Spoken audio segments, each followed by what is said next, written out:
কর্মের ফলনের দাতা হলেন শনিদেব। শনিদেবের 7.5 দশা যে রাশির উপর পড়েছে তার জীবনে উত্থান পতনের প্রভাব লক্ষ্য করা যায়। তবে শাস্ত্রে 4টি রাশির কথা বলা হয়েছে যা শনিদেবের বিশেষ কৃপা দৃষ্টি দেখতে পাওয়া যায়।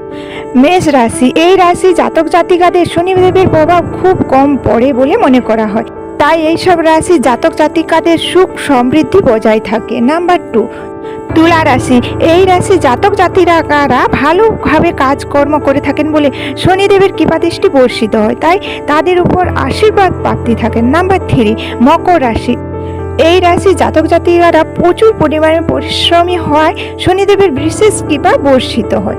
নাম্বার 4, কুম্ভ রাশি, এই রাশির জাতক জাতিকারা অক্লান্ত পরিশ্রমী এবং ধর্মশীলতা হয়, তাই সর্বদা শনিদেবের আশীর্বাদ প্রাপ্তি হয়ে থাকে। তাই শনিদেবের সর্বদা এই 4টি রাশির উপর সর্বদা কৃপাদৃষ্টি বজায় এবং সুখ সমৃদ্ধি বজায় থাকে।